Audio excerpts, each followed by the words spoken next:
Kami dari Angkatan 9 Kelompok 2B akan membahas mengenai analisis isu kontemporer. Kami beranggotakan 5 orang. Yang pertama, Kania Felis Ananda. Yang kedua, Ahmad Nur Afif Setiawan.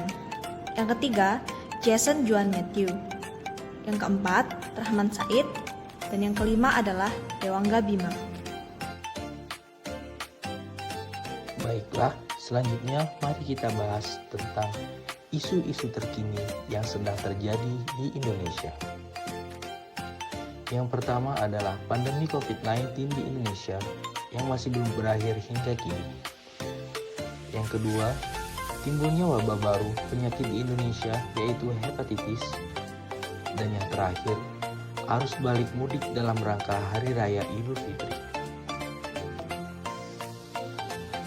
Ketiga isu tersebut kemudian kami analisis menggunakan teknik tapisan, yaitu teknik yang dibuat untuk menentukan kelayakan suatu masalah dengan memperhatikan 4 faktor. Yang pertama, aktual. Yang kedua, problematika. Yang ketiga, kelayakan. Dan yang keempat, kehalayakan. Selanjutnya, untuk isu yang kami pilih adalah arus balik mudik dalam rangka Hari Raya Idul Fitri dengan kasus COVID-19 di Indonesia. Arus balik setelah masa mudik lebaran yang baru saja usai menyebabkan Indonesia beresiko mengalami kenaikan jumlah kasus COVID-19, terutama setelah masa libur panjang. Dengan adanya arus balik mudik, diperkirakan akan terjadi penambahan kasus dalam 6 hari terakhir. Menteri Perhubungan Budi Karya Sumadi mengatakan, salah satu strategi yang akan dilakukan ialah dengan meningkatkan pelaksanaan uji acak atau random testing rapid test antigen kepada masyarakat yang ingin melakukan pergerakan antar daerah.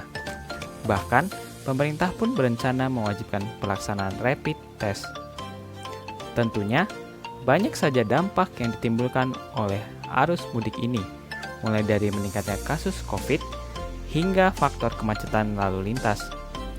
Semua ini memerlukan analisa yang mendalam agar didapatkan strategi dan solusi yang tepat sehingga negara kita dapat kembali normal. Penjelasan tentang isu terpilih. Di sini terdapat 4 aspek dan penjelasannya.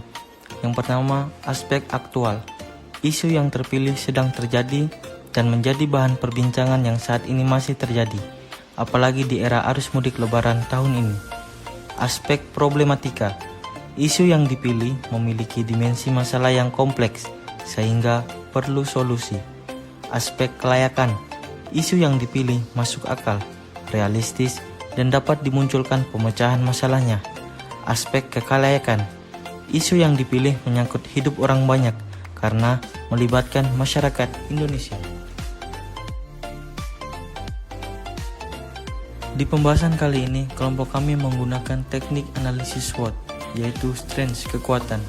Arus mudik lebaran memiliki dampak pada pertumbuhan ekonomi, terutama bagi masyarakat kelas menengah ke bawah.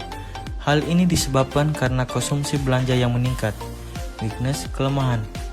Penerapan protokol kesehatan sulit dilakukan karena mobilitas masyarakat yang meningkat. Opportunity, kesempatan.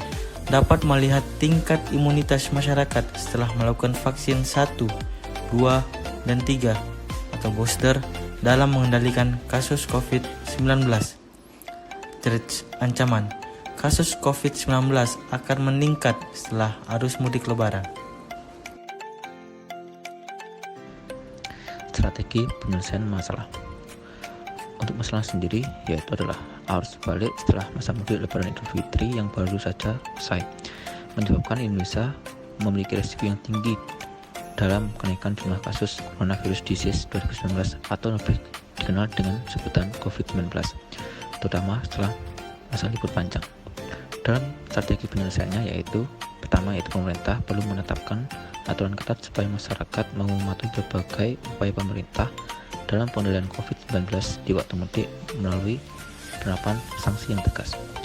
Yang kedua, yaitu pemerintah perlu membuat sejumlah prosedur pengendalian COVID-19 yang memudahkan masyarakat, seperti halnya fasilitas testing gratis gratis di sejumlah tempat yang sudah dijangkau, dan fasilitas masker gratis yang sudah didapatkan masyarakat.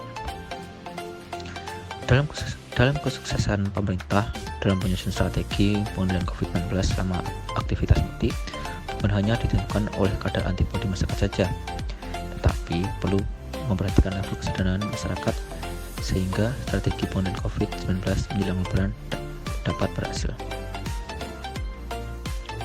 Sekian pembahasan kelompok kami tentang analisis isu kontemporer. Apabila ada kekurangan mohon dimaafkan. Atas perhatiannya kami ucapkan terima kasih. Wassalamualaikum warahmatullahi wabarakatuh.